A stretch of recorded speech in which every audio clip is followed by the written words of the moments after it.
All right. Okay, so well, good evening, everybody. And thank you for those who showed up. Really appreciate it. As we were talking about like just a minute before, that's like January fatigue and things are rolling out slow everywhere in business, in like everything. But you know, this is what it is.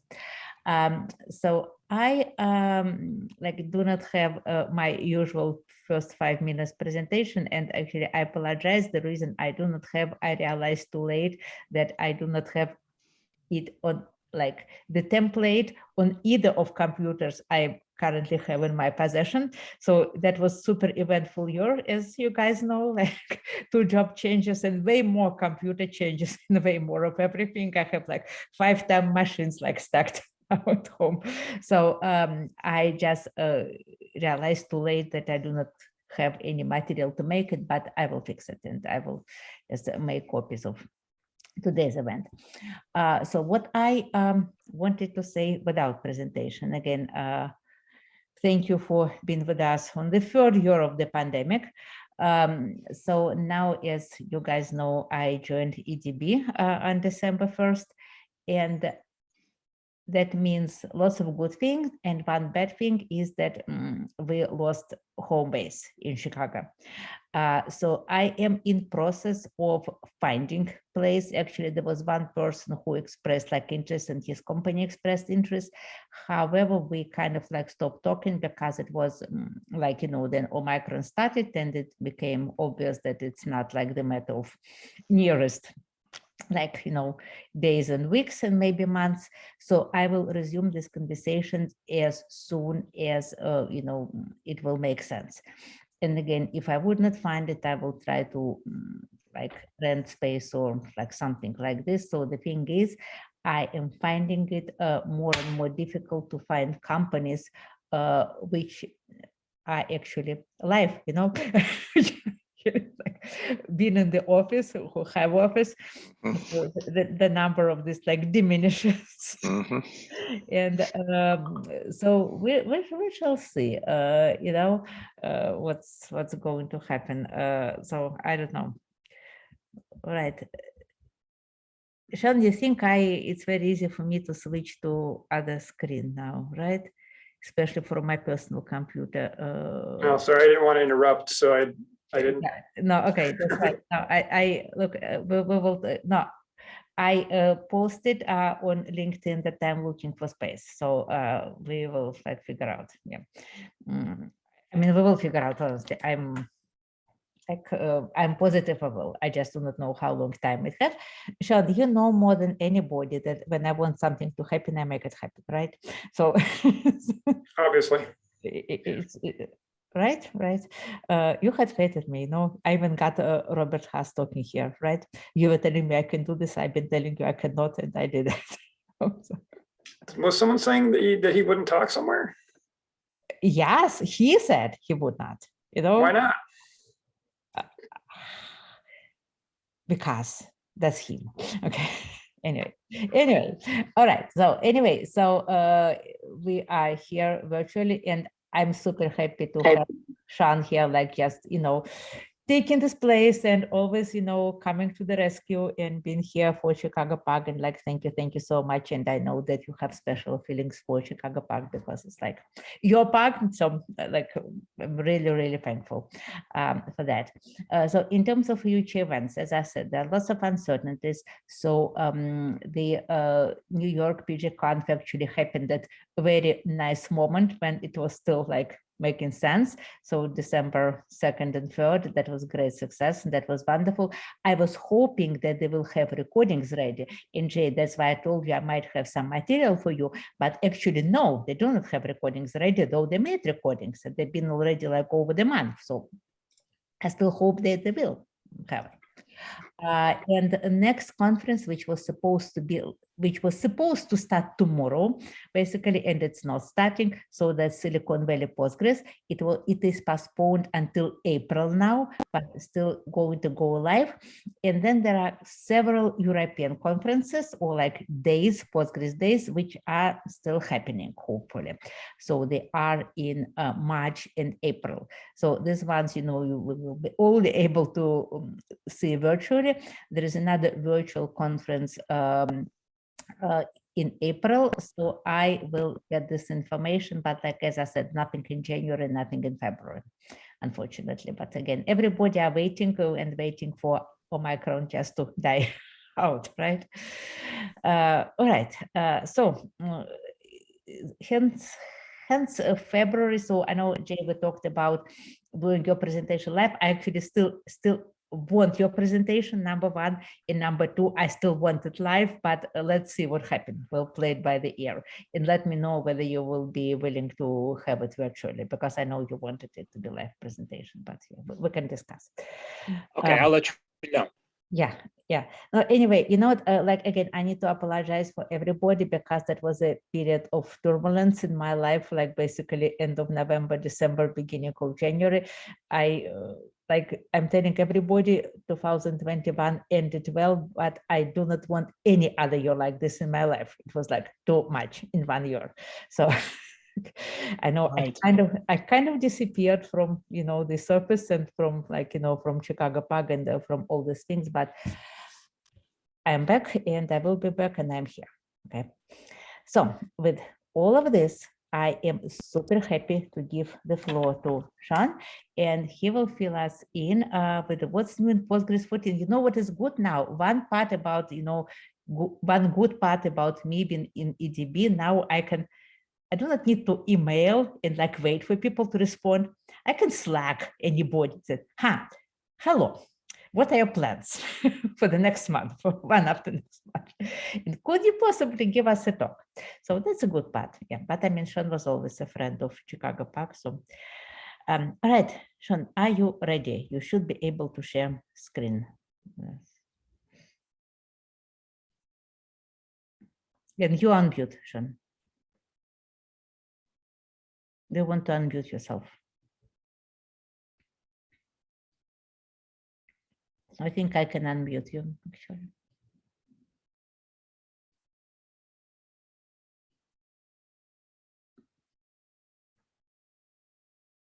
No, I cannot.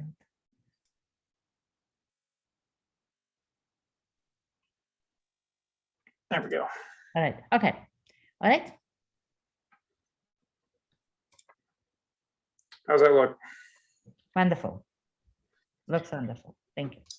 Yep. All right, so everyone, I threw this together based on kind of what I've seen in the change logs and what we kind of talked about in some of the chat rooms, and I tore out all the stuff that's probably not interesting to someone that's, you know, like a coder or, you know, contributor in some way, just stuff that might interest a user. So if you don't know who I am, I've kind of been around for a while, as Henrietta has kindly implied.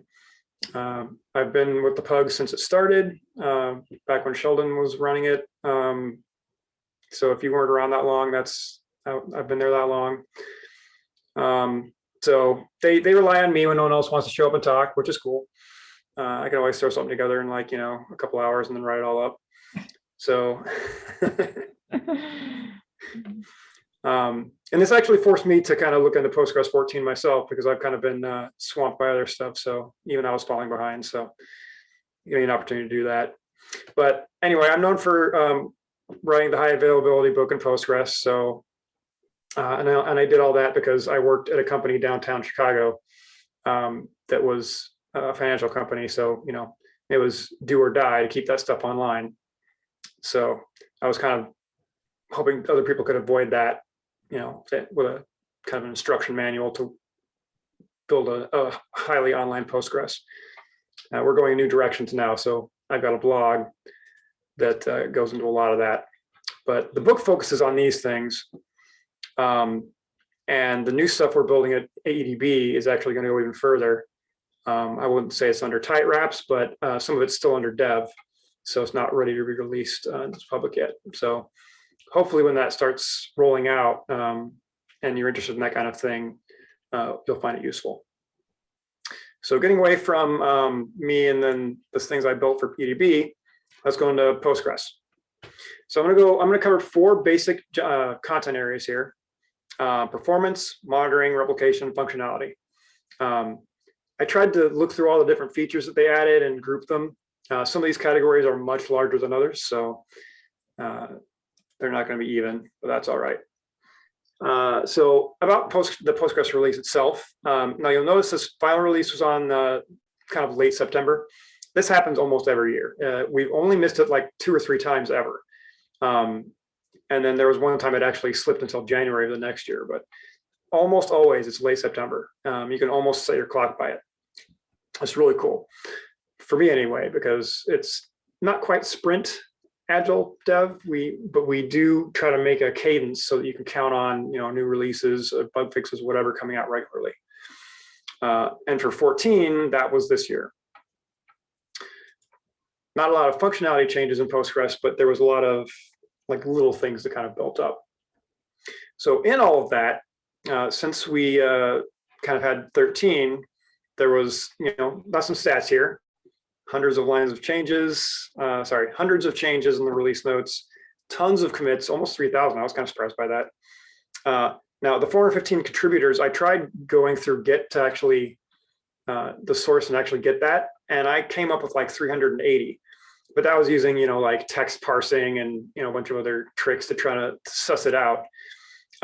Whereas this 415 came from the actual release notes where they were like, okay, we counted all people who actually reported bugs or did some documentation changes or may have submitted something that didn't get credited in the Git commit.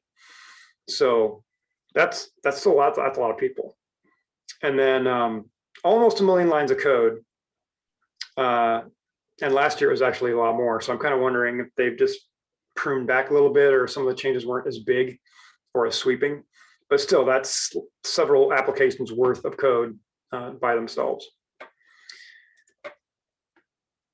So what have we changed as far as performance-wise that might affect you, the user? So if you do vacuums, you can actually make it faster. There's a lot of vacuuming improvements that basically let you skip phases of vacuum. Vacuum itself, I wouldn't say it's slow, but the fact that it has to do so much work on the back end, if it's urgent or needs to be done immediately, waiting for it can be a problem. So you can actually skip things like index cleanup, for instance. I mean, that'll happen eventually, but it's not critical. It's the heap you really want to work on. You can make them, you can skip toast table. You can do a lot of other stuff, but this really cool thing that they did at the last part was that if you're facing a wraparound, and I've actually working in support, I've run into a couple of customers that have had this issue. They get to the point where Postgres was like, well, you're gonna have to shut down and go into single user mode because I can't vacuum fast enough and you're going to risk, running out of transactions.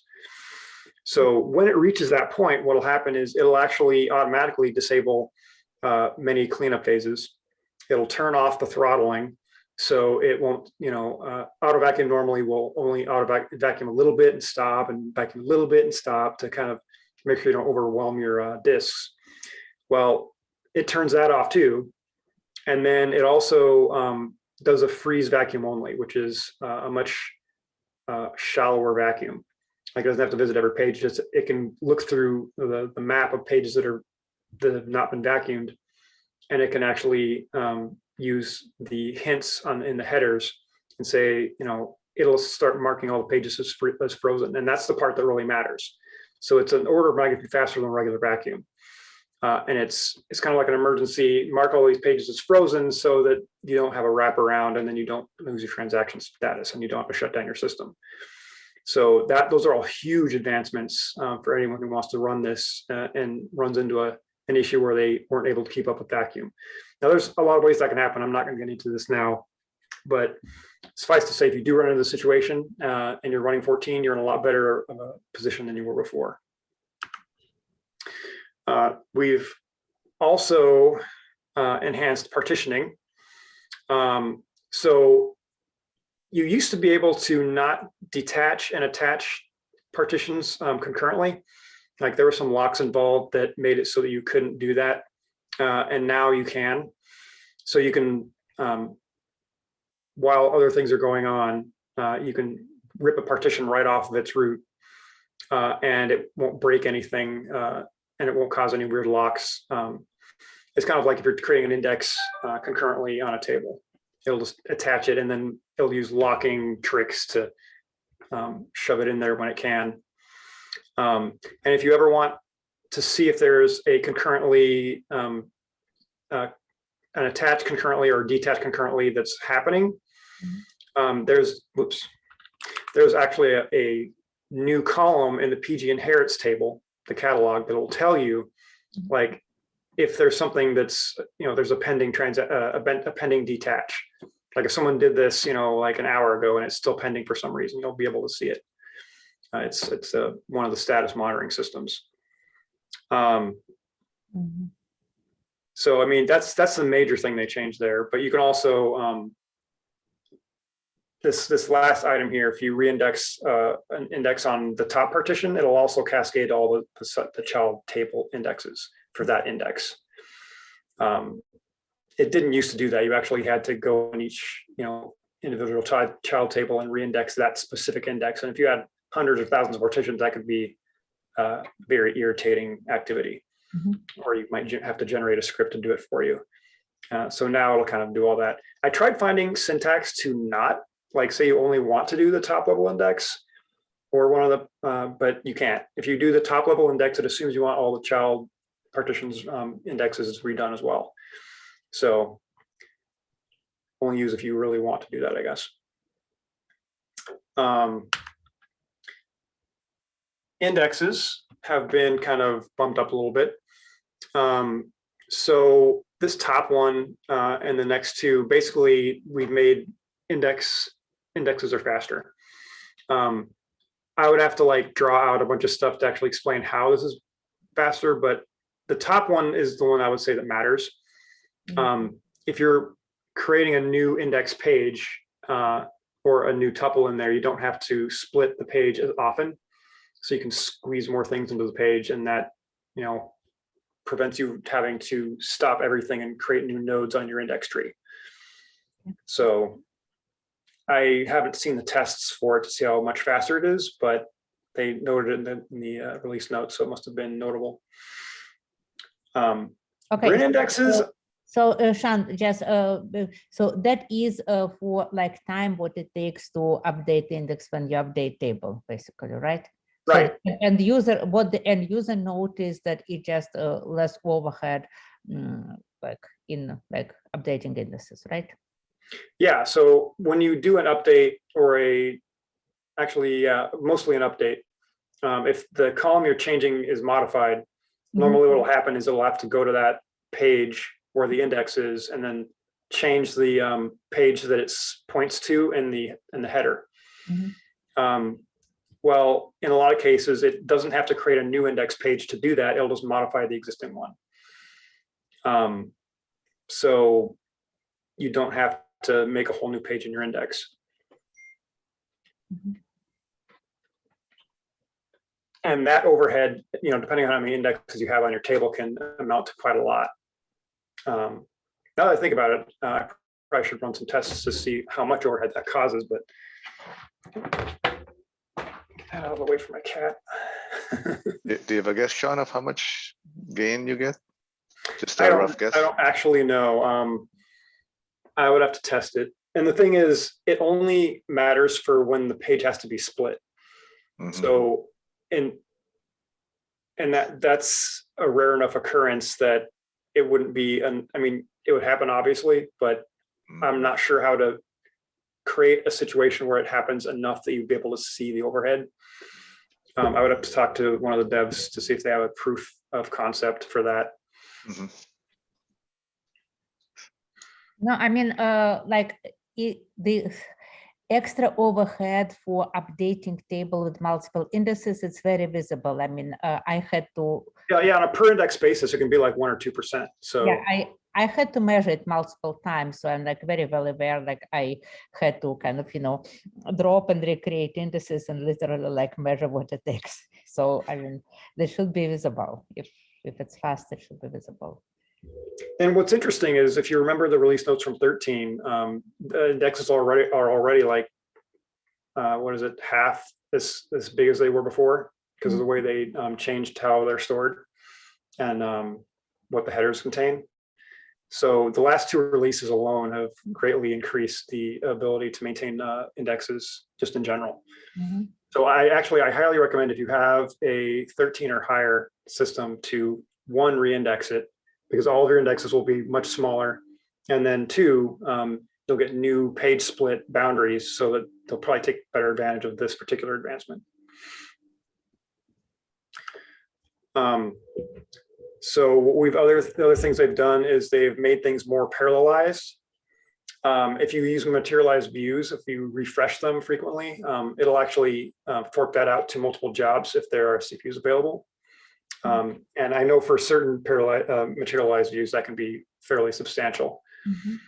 Parallel sequence scans are faster now. I'm not quite sure exactly by how much, but they probably just changed a lot of the internals about how the jobs are farmed out, and maybe what signals are sent to the disk, so that more stuff comes from cache. I don't know. But either way, the parallelized sequence scans are faster than they were before. So foreign tables, this is a big one. It used to be that when you queried 2 foreign tables, for example, and they're on different servers, it would actually wait for the results for one to come back before invoking the other. And so now, as long as your foreign tables are on different servers, it'll actually run them both at the same time if you have the parallel jobs. I did not know it was other way previously. Yeah, so your foreign table scans might actually, double, triple, or quadruple in speed depending on where they're contacting, because it can actually do, it can chew bubble gum and walk at the same time now. All right, and it does not matter what are the foreign tables, like they're on Postgres or in something else, or like MySQL. Yeah. Okay, cool. And then finally, if you do return query on your PGSQL procedures or functions, it runs that query using parallelism as well before returning the results. Before, it would actually, there was some kind of limitation with how PGSQL was implemented that prevented parallelism from result sets. So now it can actually run queries that it executes in parallel, even if you're returning them directly. So this might affect some people if they use store procedures or functions. That's interesting, because I could swear it was doing this before, because actually I had situations when I had to prevent it from happening. Because there is one bug where parallelism actually decreases performance. I still have to find examples, because speaking about Robert Haas, when I told him, he was like, send me this execution plans, like, okay, they were 3 jobs ago, so I'm still looking for the examples, but yeah, I know in the beginning, at least, nested loops were super bad when they were parallelized. Yeah, they should be, because queries which return small number of rows should never be parallelized, right? So, but yeah, that's all improved. Yeah. Anyway, yeah. Okay, that's interesting, because I thought that it was happening anyway. It might have been the queries you're running that weren't returns. It might have just been an issue that return caused that issue. But yeah, specifically return, they had to add that in the notes. Okay. No, I mean, I saw the notes. I'm just wondering. Okay. Anyway, yeah. Yes. If you've ever used correlated statistics, like say create statistics on some table for 2 columns to say, like, if you have a state and a city, like a state and a city are highly correlated. But if you run a query against them, Postgres would consider those separate, statistics. So it would take the number of rows in your table that are that city and the number of rows in that table that are the state, and multiply their chances together and get a lower value. So you'd end up with a lower estimate for the number of rows that would match. So what you would normally do, I think it was Postgres 11 and beyond, they added this to, you can create statistics that would represent the fact that those 2 columns are related in some way. And it would create heuristic maps that would actually see how they were related. Well, now you can do that on expressions. Oh, no, that's super. That's actually super. Yes. Yeah, so you, I actually have an example here. Yeah, okay, yes, show example. Yeah, so I've created like, I'm just, was a million row table. Yeah, million row table. Mhm, And then I analyzed it. And then, so I've got an explain here that is where I check for the modulus of mhm, that column by 10. Mhm. Now, a regular plan for that would say it thinks there's 5,000 rows, mhm, mhm. because basically it, it multiplies the frequency of those two together and gets 5,000 out of a million. Mhm. But it actually got like 100,000 rows, which is a little wrong. So then I create the statistics on the mod A, so that matches my where clause, right? Mhm. And so I'm actually creating the correlated statistics on the calculation, not just the event. So now my estimated rows are 100,000. And sorry, 100,000 and 567. That's a lot closer by a couple of orders of magnitude. And that can significantly change your plans that you get from the executor. No, that is super, super, super, super. Oh, and it might be able to improve these estimates on the intermediate result sets, which is like, Exactly. So if you have like a huge super, query, yeah, no, dozens of lines long, yes, you yes. could take something that's like an estimate of, it'll estimate something that's like 100. Then it'll choose a nested loop, and then it'll take 100 times longer than it might have. I'm intimately familiar with that. Like basically, Everyone is. On the sixth join, it starts to fail. Like on the sixth join, regardless of what you put for join collapse limit, it like starts to fail about on the sixth join because. Yeah, I don't think the join collapse limit stuff works very well. It's mostly the nested loop versus hash join versus merge that you really have to watch out for. Collapse, I mean, in any case, so the fact is that it stops like estimating the intermediate result sets correctly. That's like a problem. So this should help, right? Estimate the intermediate result set. Yeah, I mean, I've used the create statistics in the past. I've never had a personal cost to use it on a calculation, but I can see where it could be useful if you use these things a lot. I know where to test it. Okay, and then when you create it once, it just lives like this, right? It automatically updates. Yep. And it lives in the stats. So anytime you do an analyze on the table, it updates all the stats, including these ones, these tertiary ad hoc ones. Okay, cool, super.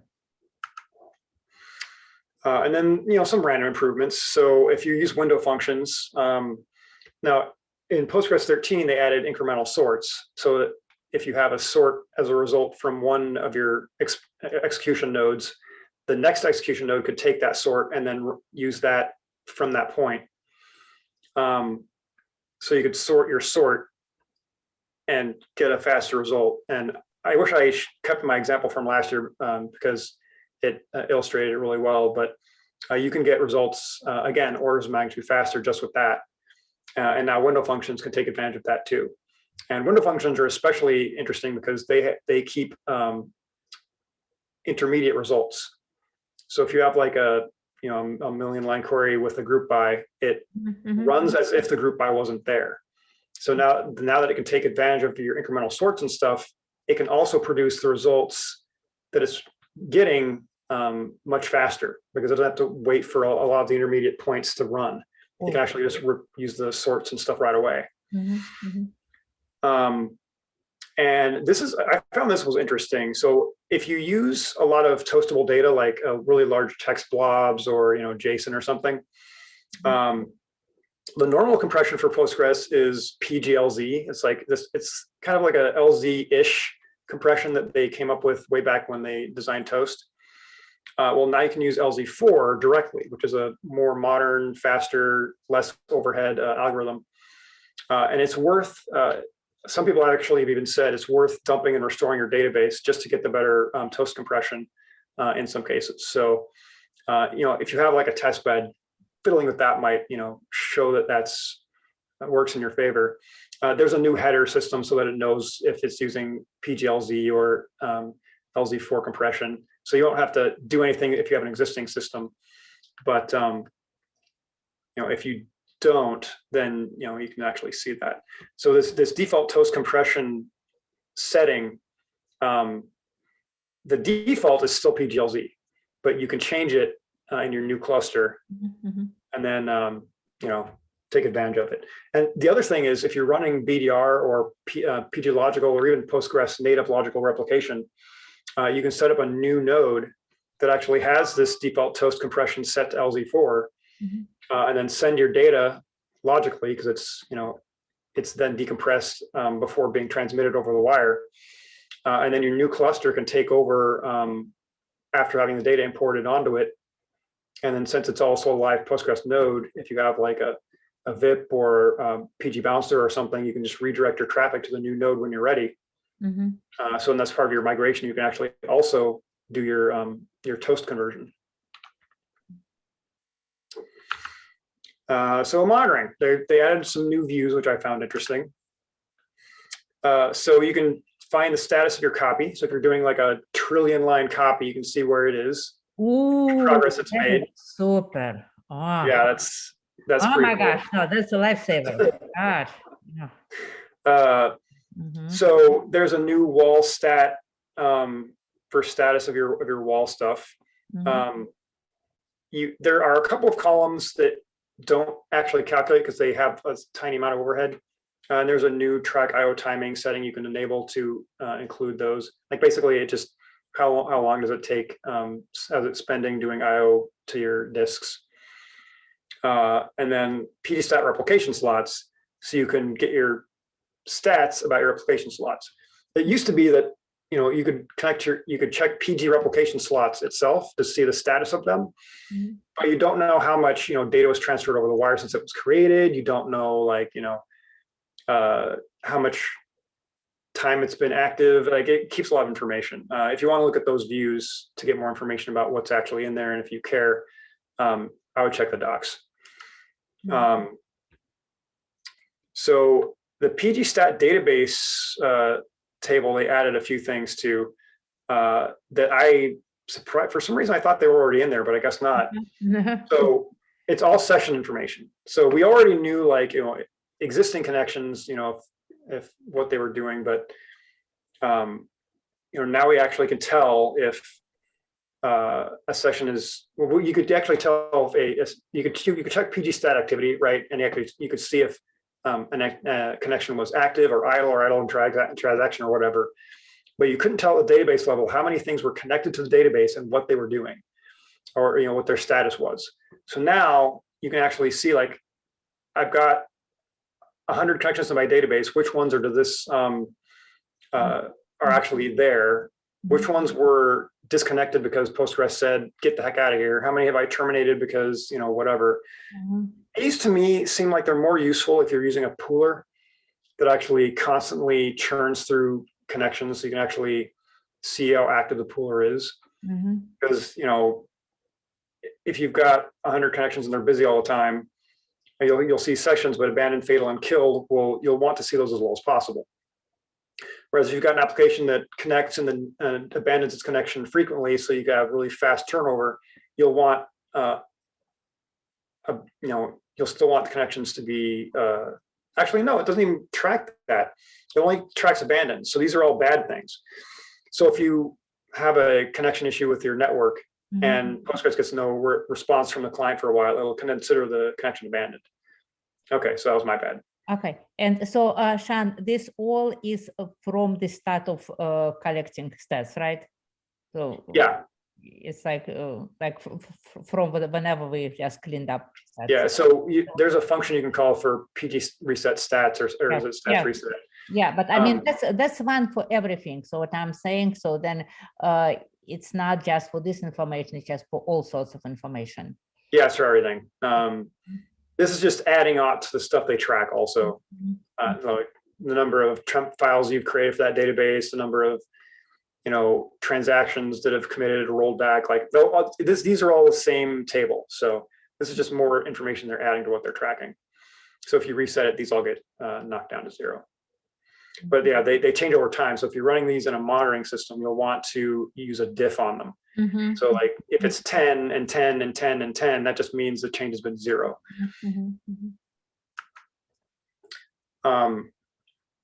So PD stat activity now tracks the archiving process. This one actually kind of shocked me that it wasn't there before, because like the wall writer was in there, Like the logical replication stuff was all in there, but for some reason the archiving process wasn't in there. So now it is. I even checked to make sure. So this, when I ran this in 13, I got no results. When I ran it at 14, I've got my, I got my PID and my start time for my archiving process. And this is the thing that runs if you have archive mode turned on, and you have archive command enabled. So anytime that process is launched and is doing something, you can actually see it doing stuff. So they've been fiddling with the catalogs as well. So if you ever look at your locks, you can tell there's like the waiting column, right? Like if you're waiting on a lock or not. Well, now you can see how long you've been waiting. Like, when did you start waiting for that lock? I'm kind of shocked as that wasn't there before, because like I know I'm locked, but why? How long have I been waiting? Like hours, days, weeks? Like, does it matter? It was not, and that was extremely inconvenient. And so then probably now at some point we will be able to kind of how we should put like give this preference of which transaction uses this first, because now they are all kind of like in dumb sequential order. Whoever is next waiting, you cannot tell, give this one, the others can wait, Yep. And the other thing is, if you've got a standby or even just a replica that you're pausing temporarily, well, apparently there's 3 phases to that. There's either not paused, pause requested, or paused. And now there's a function that tells you if you're on a standby, what the status of that is. It's probably more relevant to automated stuff, but now you can actually check to see, because the thing is, in order to pause, it has to do some stuff to the wall. Like it has to, maybe do a checkpoint and do some stuff in the back end. And so it might not be an immediate pause. So this function exists to make sure that if you're waiting for it to pause, you know whether it's paused or not. And on that same kind of note, if you've got your hot standby, which you probably do if you've got a cluster of any kind, you can actually see whether or not you're on the hot standby. There have been kind of ways to see if you're in replay mode, or if you're in a continuous recovery, but now you don't have to ask that. You can just say like, am I in my standby mode or not? Speaking of replication, so PG Rewind is, I would say, critical to having a good Postgres cluster, because if you have a standby and you don't want to rebuild it all the time, you're probably going to rewind it at least once. Well, now you can do daisy chaining. So before you had to do a rewind on the upstream primary only. Now you can actually do a rewind from a standby. So if you've got 3 or 4 standbys, you can let the primary do whatever it's doing, and then just rewind based on one of the standbys instead of having it do extra work. Okay, what rewind is doing actually? I don't know. So rewind actually, so it grabs all of the changes that have been applied to the upstream primary since the timeline splits, and then it figures out which transactions have been applied there, and it finds out which pages those are on, and then it requests those files from the upstream system. So like, I know that you've changed pages on these 5 1 gigabyte files. Instead of sending me the 1 gigabyte files, send me the pages they're on, and I'll replace those whole pages, because Postgres works on whole pages. Even if you change 1 row, and that 1 row is only like 1/100th of the whole page, it writes the whole page out. So anything that the standby is written out, the whole page is considered wrong. So it gets those pages from the upstream primary. Well, now it can get those pages from anything, as long as it's on the same timeline. When I first started using it, that's what I thought it did. So I couldn't get it to work initially until I was like, oh, I got to use the primary. Well, now it doesn't matter. The restore command setting. Oh yeah, this is another huge one. So it used to be that if you promoted a standby, so you've got like 3 or 4 standbys and you promote one, you actually had to restart all the other standbys to get them to recover from the new standby. Basically, you need to restart the server to have it change the target of the stream or the recovery command. Well, now you just reload and it'll tell the standbys to disconnect and then reconnect to the new target, which makes a little more sense in my opinion, because the standbys aren't so critical. They need to restart just to start streaming from another node, as long as they can get the data they're looking for. The other thing that's kind of related to this is if the primary changes the connection sets, like a setting, like a good one is the max connections. If you have max connections set on the primary to a different value as a standby, the standby will refuse to start. So say you have a max connections of 100 on your primary and you increase it to like 120. Well, that would have caused all your standbys to stop previously. Now what will happen is they'll just stop replicating until you change that setting, and then they'll resume again, which is a little better of a failure condition in my opinion. Yeah, no, but then what if you would not change, then it will be like not replicating like for a week or whatever, right? It's true. It's not quite ideal, but they'll at least pepper your logs with, hey, the setting's different. I can't replicate anymore because of this. So as long as you're monitoring your logs, you're probably all right. It's certainly better than shutting down the server. Well, I guess it could be, because shutting down the server is definitely a sign you won't miss. Like, oh crap, how'd that happen? You go to the logs, oh, I gotta change the setting now. Things they've changed in logical replication. So this one is huge. So previously what would happen if you had a huge transaction that was, say, like an hour long, it would basically log jam logical replication, so that a bunch of littler transactions would get stuck, and they would have to wait for that huge transaction to process before they could also process. Yeah. So now what happens is, because what happened is the primary would actually stream all that transaction to disk, and then upon commit, it would send the decoded version of it to the standby on the replication slot. Well, now it just sends the data on the replication slot immediately, and it's the replica's job to stream that to disk and then decode it instead. Oh my gosh, that's so super cool. So now what can happen is, since you're streaming the thing as it comes in, you also get the smaller transactions as they occur, and you can replay them immediately if you want to. No, they don't need to be reordered based on transaction length. So wow, no, that's just so great. Oh my gosh, yeah. Yeah, it's a huge change. So you'll run into less lag. So if you've got like an hour-long transaction, you're not suddenly lagged by an hour. No, again, intimately familiar. That's huge. Yeah. Yeah. So Shaun, yeah, I even said that right there. So Shaun, somebody is asking you again. Yes. Does that mean then that both ends that both ends of the should be on 14?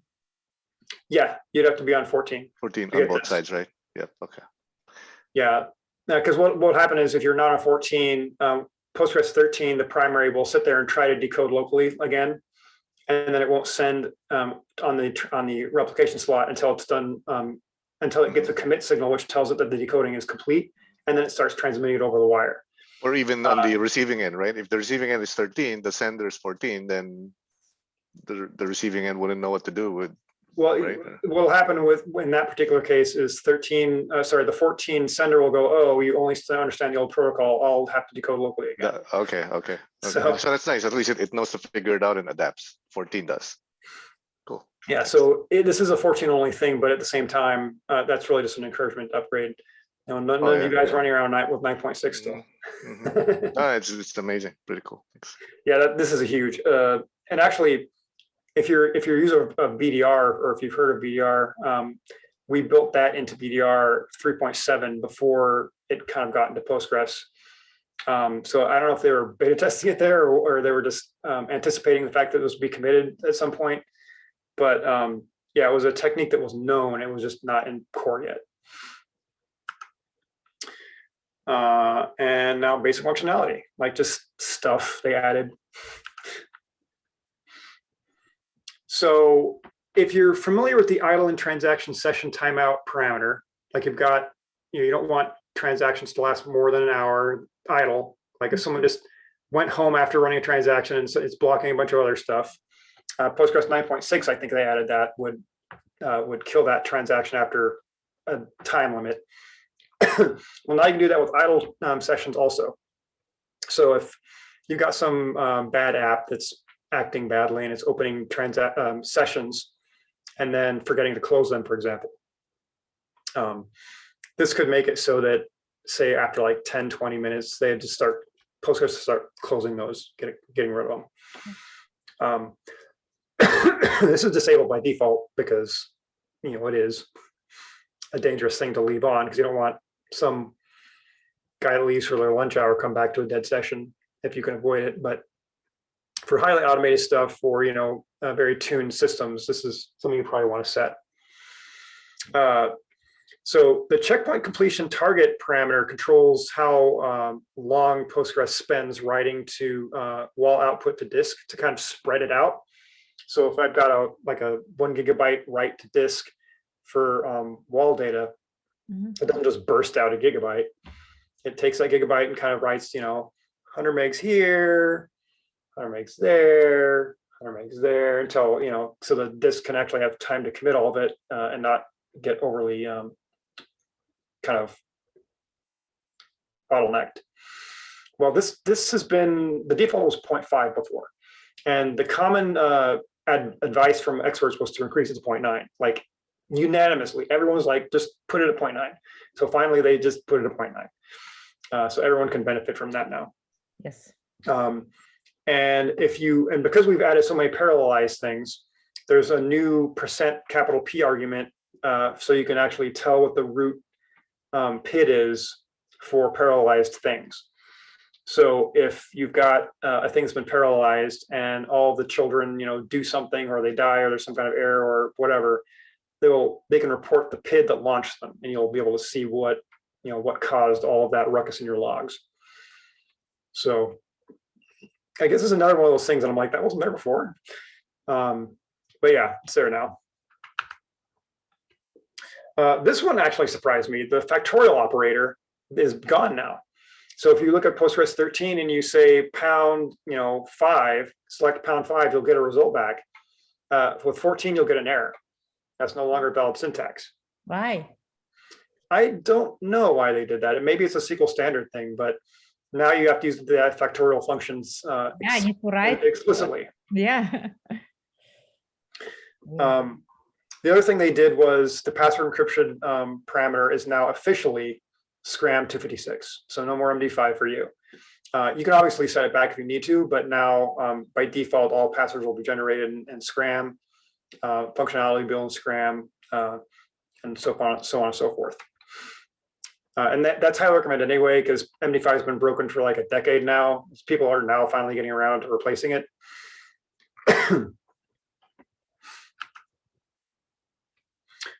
New roles. These are kind of interesting.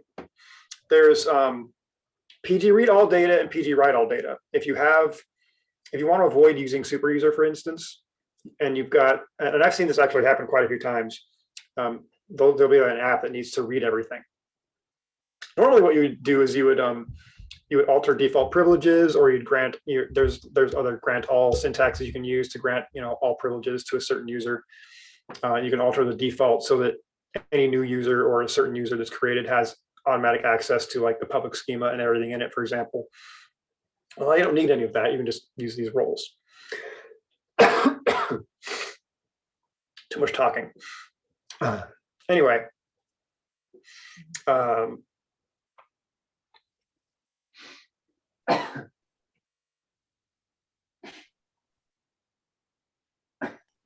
Here, I'm back. Yeah, this is an important one for me. I have some databases with hundreds of schemas and millions of tables, and like trying to get permissioning to work. Sometimes I have a need for a read-only super user, right? Can read everything, but you can't do anything else. And setting up all the grants to do that was such a pain. So this will be great. You know what? I actually had functions to do it automatically. When you create a schema, you create like this sets of users with permissions, and then you also grant it to, like, as you said, read super user. I mean, it's great that these roles are there, but honestly, it's kind of like, okay, we gave up, on people who are doing everything as super users. Well, I mean, I've got a blog right now. Well, I don't know now, it's pretty old, but where I suggested using alter default privileges. Yes. And then, like for all tables and blah, or all, functions and blah, and grant them to a user or role or whatever. And then from that point on, you use that role to grant to, certain users that you want to have that access. Yes. Yes. This is basically that. They just did to these two roles automatically. Yes. I guess how would that read behave on functions or procedures? Does that apply or no? No, Or just tables then? no, that's usual, because functions do. I mean, if you do not set any explicit privilege for functions, they are executable by public, and all the execution depends on what are the privileges on underlying tables. On the user. Oh, Yeah. okay, got it. Thank you. Yeah, I remember. Yeah, I remember now. Unless they're security, security defined. Yeah, yes, unless it's Right. Yes, that is okay. Wow. Thanks. I remember.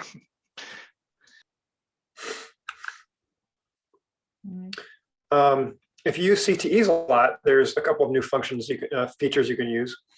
So I created a recursive CTE that generates some random numbers, and it basically, you can create two new variables. I'm cycling on the n column, which is the only column there really is.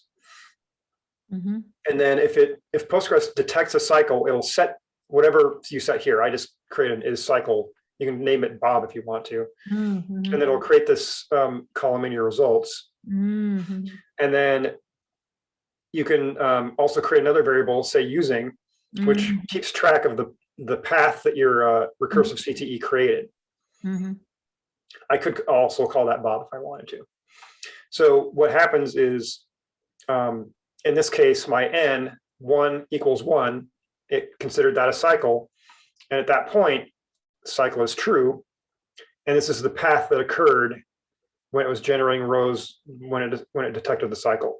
So you've got now visibility in your CTEs, especially using recursive ones. If you're trying to build one and you're having some trouble, you can see where, normally what would have happened is you can actually build a CTE that'll just cycle infinitely.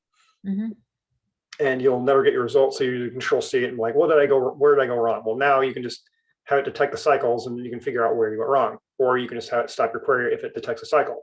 So there's two things you can do there. Yeah, it's a nice feature from Oracle that we finally got. Yep. Actually, I didn't know Oracle did that, but it's cool. And the other thing is breadth and depth. This I thought was really cool. So I think I have two slides on this one. So I created a temp table, and this is what it looks like. It's just an ID and a parent. So 1 and 2 don't have any parents because they're their own parent. 3's parent is 1, 4's parent is 2, 5's parent is 3, and then 3's parent is 1. So I've got 3 kind of chains. There are a few ways I can view this actually.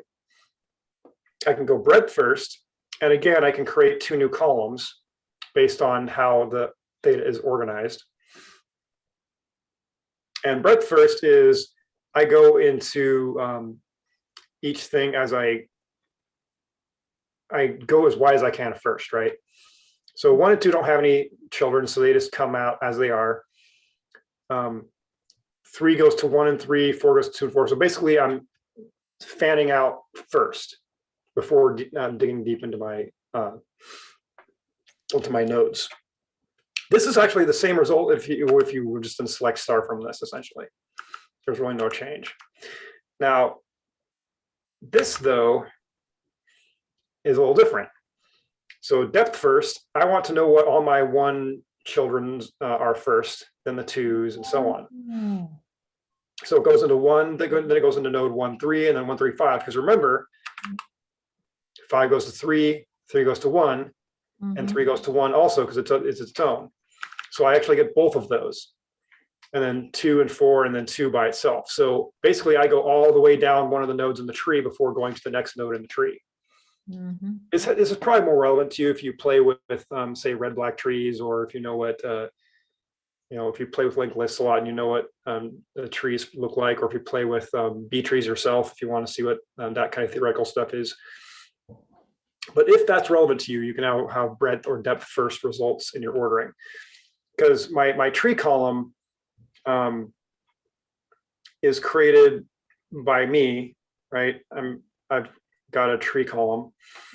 So I'm searching by that column, and I create an ordering based on that column, and the ordering is maintained by Postgres.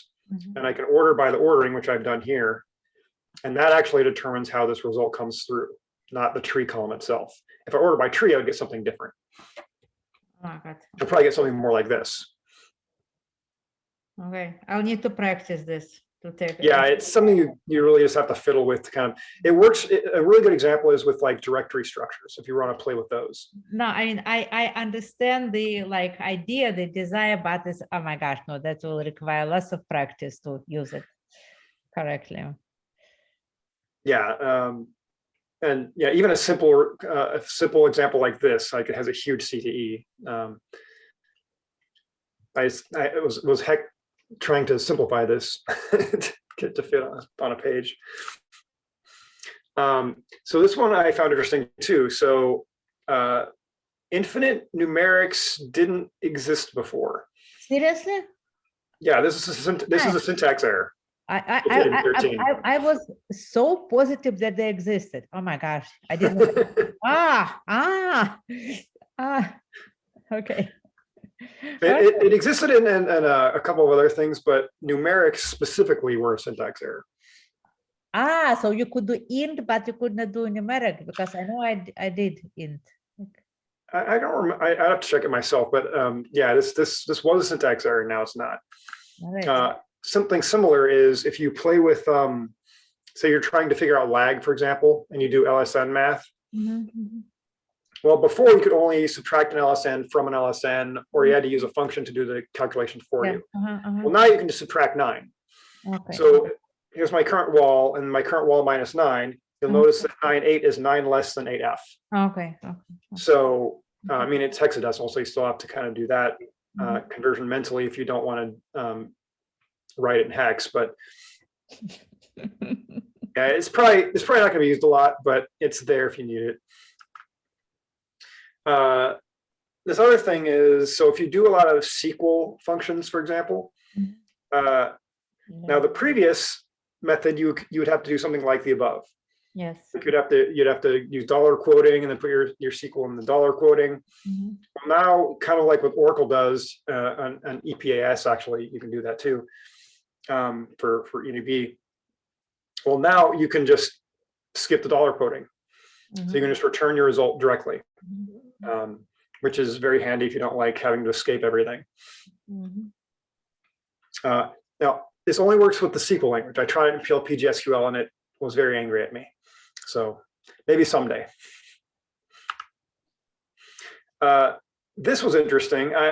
I've been waiting for this one myself for a while, because like most languages let you put in negative indexes in your array manipulations, and you can get a result back, and it's usually the last element, or counting back from the end of the array, or in this case the end of your split, which is an assumed array. So I created a string and I went to -1, which I expected I would have gotten the last element, and I did. I've been wanting this to work for like a decade now, so it finally does. Nice. And finally, we've got just kind of like a grab bag of random stuff. So procedures, I'm kind of trying to figure out what was going on here. Maybe it was a personal choice. But if you want to have out parameters, if you're familiar with creating like Oracle store procedures, you could have in, outs, out, whatever. Well, previously we basically told you to use in, out, because that's effectively an out, right? If you use it that way. Well, now you can just have out. You don't have to have in, out also. If you reindex an index, you can change the table space at that time also. Previously, you would have to drop or create the index or create a new index on a new table space and drop the old one or whatever. Now you can just move the index. You can create or replace triggers. Before you had to drop it, which is super nice because you can create or replace functions. So why not the trigger itself? I mean, it's an implied change because it has to attach the table. So there's some locking implications there, but the syntax should at least work, right?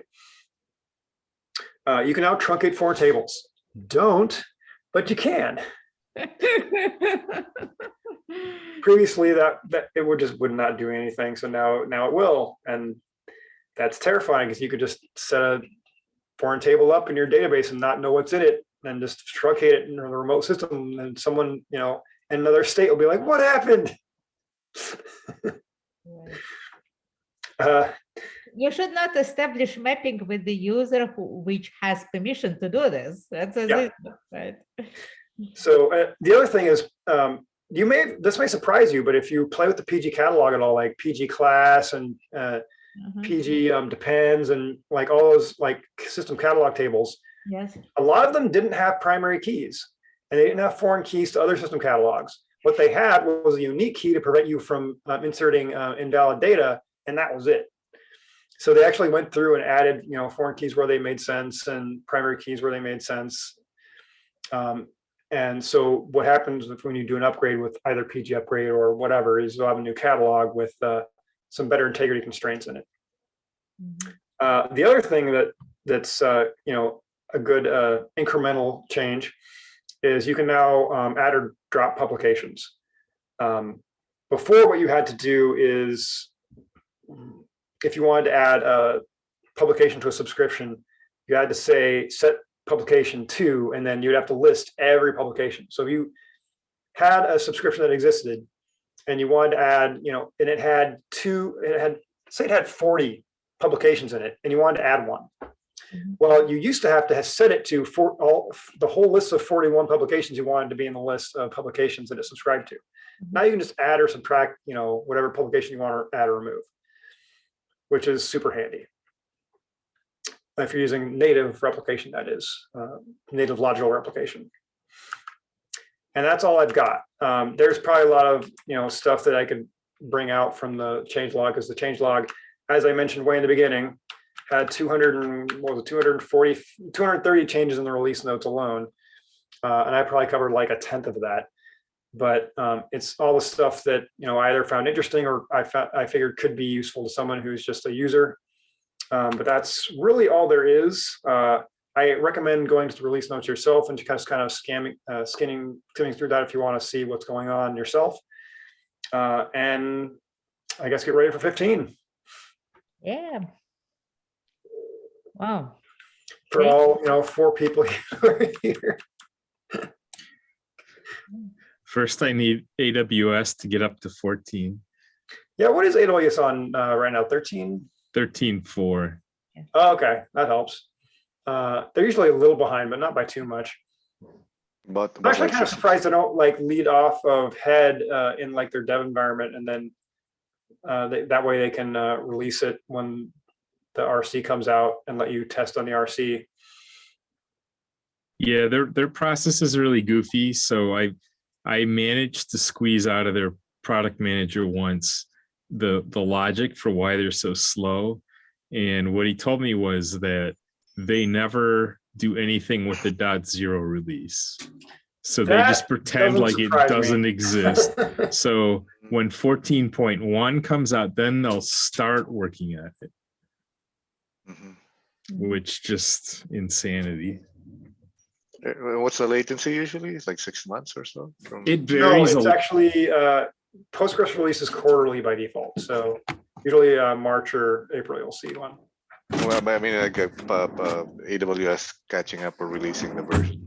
I guess I was curious if. They vary a lot. Sometimes it's as short as a quarter, but I've had a couple. I remember a few times it was like 9 months. Oh wow. Yeah. And you're speaking to there's the Postgres offering versus Aurora, right? Is that right? Yeah, okay. Yeah, Aurora is a whole nother nightmare. Aurora's not even Postgres; it's just mostly compatible. Mhm. I thought it still is command compatible, right? I mean, they just changed the storage layer and Well, it's a little more involved than that, but okay. you can basically treat it that way. Mhm. From a user standpoint, maybe. It's not like CockroachDB or, No, yeah, I think that where is they're even like, more oh yeah, different, we're right? compatible. No, they're not. Right, You yeah, speak yeah. the wire Cockroach protocol, and that's is really different, right? Yeah, Yeah. Cockroach is different.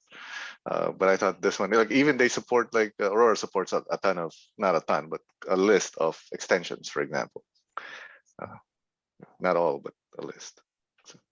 Well, that's true for, I don't know how many they actually vet, but there's a lot of extensions that they just don't want to spend the time to, Mm, make sure they don't have any weird like side issue or exploit they don't know about. And like, are enough people asking for this? Can we, run it through tests to make sure it's not exploitable? Okay. Well, and the other thing is any extension that has any competitive component with any of their other That too, services yeah. is automatically okay. no. I was no actually kind go. of shocked that PG Logical works in because you can use it to send your data out of Amazon. Mhm. No, wait, does it work? It should not. Oh, It does. It does. I've done it. okay. Wow. I actually, one of our customers wanted a migration, and Uh-huh. I sent them like a 30-page document using cut and paste commands they could use to just spin up a cluster and then export all their data out. Mhm. Now it had to be 30 pages because it was version 2.0, and all the stuff that second quadrant need to be had is version 3.0. And so there's a compatibility issue there, but also it's an older version of the 2.0 tree. It's not 2.2.1. It's like 2.1 point something. Mhm. So there was a couple unfixed bugs that were in there we had to work around, but Right. it worked. So I was like, okay. The hardest part was actually going through all the Amazon pointy clicky, bits to try to get through all the stuff to create the firewall holes that were necessary and the interactions between the different nodes to get it to work properly. Cool. If it works, it works. No, I was surprised. All right. Any more questions to Shaun? Yeah, I'm here for any questions. Postgres, EDB, whatever. High availability, I'm pretty good at that. And if not, we can all go home and play with our cats. Well, I had one while other people are thinking about it, like because we were just talking about like anybody using in Azure. What's that? The Azure version, Citus, for example. Anybody's played around with that? Like any opinions? That's sort of a big thing. It's built-in extension for horizontal scaling. Yeah, I haven't played with it, but the way it works is very similar to me to how Postgres XL used to work. Okay. It's just a little more automated because it was a more mature product. And instead of being a fork, it was an extension. So it was a little less invasive. I know we the resources second quadrant kind of wanted to do the same thing with Postgres XL, but there was just so many patches that it just wasn't feasible to turn into an extension at the time. And since Citus has already done it, we would have had to, expend a lot of, extra resources to get that to happen. And we didn't write XL in the first place, right? We kind of adopted it because we had one of the devs working for us. BDR is a little more of a thing we're trying to get running. It's kind of the next child of second quadrant / EDB. We see that as the future essentially, and it's going to eventually become something like Citus. Like we're going to bring in, sharding and auto scaling and other stuff. But we started as multi-master, kind of multi-target writing, because that was kind of a prerequisite to doing that kind of thing. If you're going to use a multi-scale cluster where you can write to any node and read from any node and get data from anywhere in the cluster, we're just going the other direction than they were. Because Citus is starting from single master trying to go into multi. Is that what you're saying? Well, they essentially kind of did the same thing. So if you play with Citus a bit, it's very similar to what Postgres XL is doing, where you have a bunch of data nodes and you have a coordinator node that basically sends a query, broadcasts it to all your selected data nodes, and they send an answer back. And then you stitch it together essentially. Whereas BDR kind of went the other direction. It just has a copy of your data everywhere. So that when you query a node, you get whatever was there locally. But for distribution, that's not a great approach, because if you have 10 terabytes of data, you have 10 terabytes of data times however many copies you have. Right, exactly. So Right. what we're doing now is we're adding scalability to the system so that you can distribute your data a little more logically into not worker nodes necessarily, but coordinator nodes, for example, would be the equivalent, but they have different localized data. And we can request the other data from other nodes, for example, using communication channels. But that's all like the devs are doing that. I don't know the inner details. We're still kind of working out how that process is going to work for pulling in extraneous data. Citus works really well for some use cases, and it's absolutely horrible for others. Okay. Oh, do you have experience? Okay. Oh yes. Oh Okay, yes. So what it does and what? Yeah, right. Yeah, that could be another talk, like Lucas, right? Yeah. Oh, I'm not an expert at it by far, but yeah, I mean, Nobody is an expert in everything. Right. What's an example of what it doesn't do well? Yeah, go. so if you have a lot of different indexes on a specific table, right? Your sharding can obviously only happen on one index. Yep. And so if you need to do some kind of access that kind of goes against the sharding using a different index, it can be much slower than if you didn't have Citus there in the first place.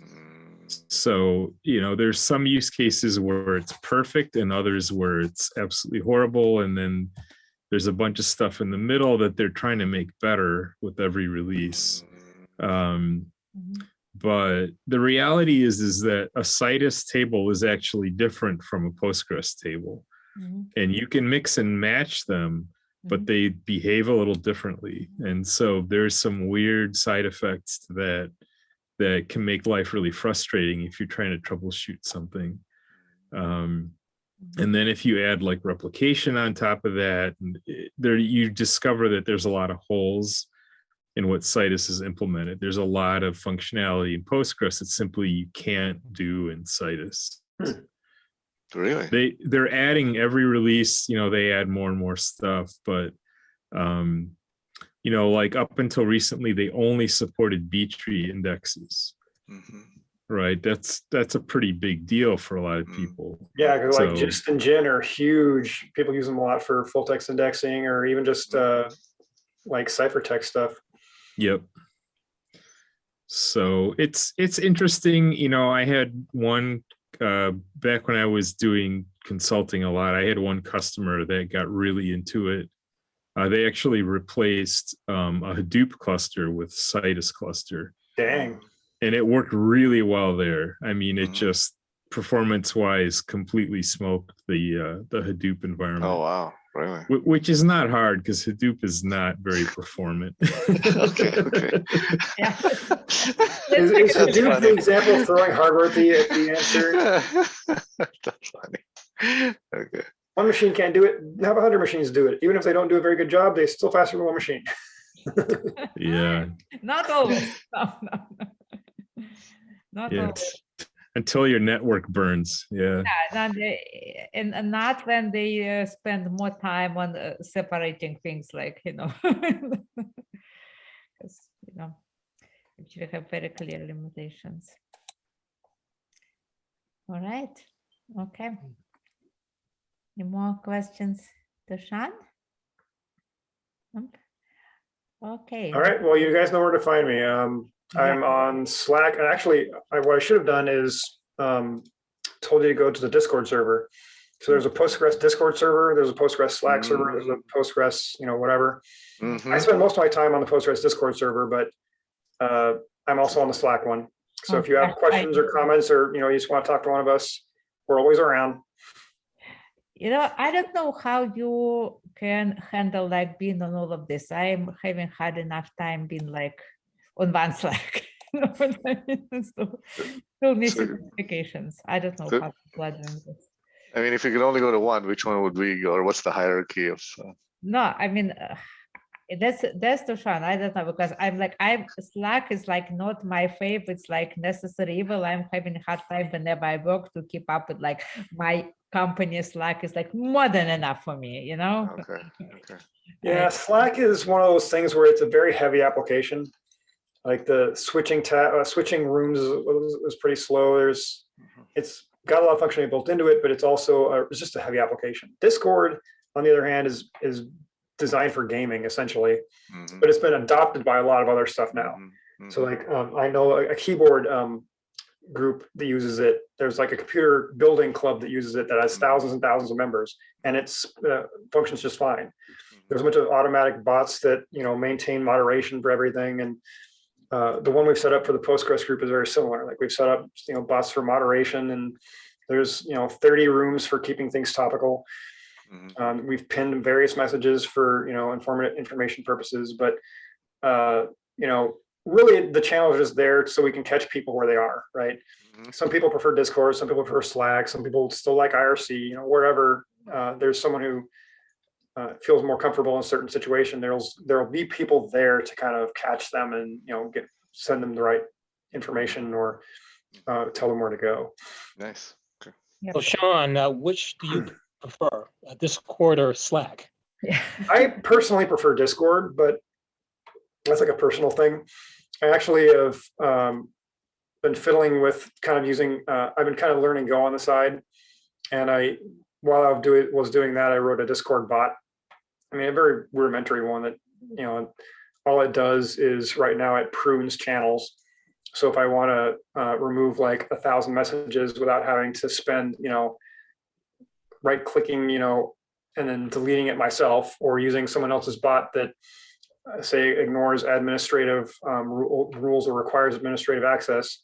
Like my bot, I gave it a role and it deletes stuff as an admin, but only if an admin launches the command. Like users can't abuse it, for example. And that was just so I could play with permissions and other stuff, but it works.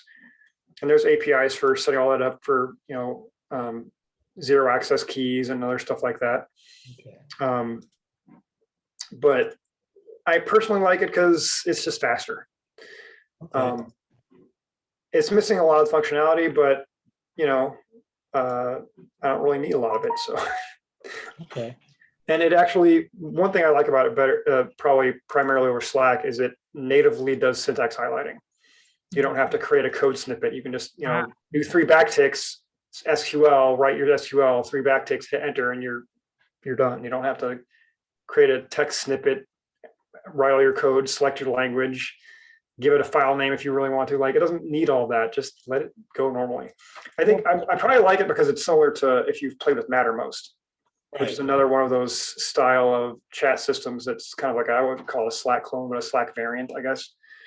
Right. Mattermost is very, it's one of those streamlined things where you've got your channels, you've got, the reactions and stuff, and then that's really it. So is that your main complaint about Slack, the lack of syntax highlight? No, I don't know. Like if I'm comparing Slack to Discord, or Slack to Mattermost, Slack is just heavier. It feels slower. Switching rooms is terrible. Using Control K to try to jump to a room is slower. Like it's just slower. And the other thing is Slack breaks a lot. Like Slack has been down way more often than Discord. Okay. That's for sure. But I mean, the other thing is switching servers is way faster. Like if you have, if you're subscribed to like 5 Slack servers, clicking on the icon, it takes a while for it to switch.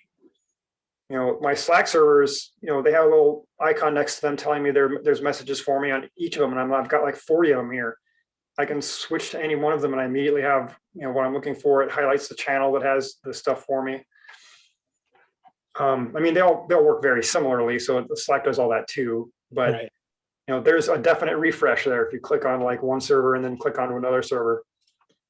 Yeah. Part of the issue is Discord is it's not abstracted. If you actually look at the Discord API, when you write to a Discord server, it considers a server a guild. So basically, it's multi-homed. So I would say the similarity is if you're in a Postgres database and you've got a bunch of schemas. Slack is switching to another database. Mhm. Discord is switching to another schema. Oh, okay. Great analogy. Oh my God. Yeah, that's probably the equivalent as far as, switching contexts. Great analogy. Yeah. And if you really want to have nightmares, look at the logs coming out of Slack and look what it's actually doing every time you click something. It is insane. It totally explains why it's so slow, because it just does so many steps, so much extra stuff that you really don't need. Well, it doesn't surprise me. crazy. What they probably have are a bunch of action hooks that are into everything you do, so you can piggyback off that with an API and have your bots do whatever. If there's latches, you can boast high functionality and say, oh, well, if you click on something or click on a different room, all these things can happen all at once. Discord doesn't do any of that. It just stripped all that out.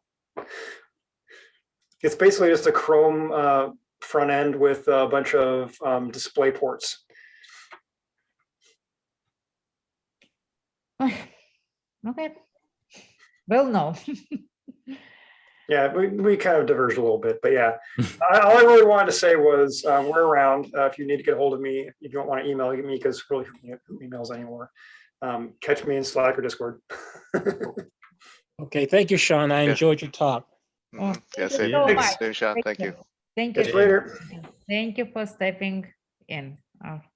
And yeah, so for everybody, again, I will be in touch. I'll keep you posted about what's next. Like, unfortunately, it's very difficult to plan these days. So we just can only hope, like, Illinois numbers are finally going down, which they told us second half of January. So again, I hope to resume hybrid as soon as it will make sense. And as soon as I will find a new place and actually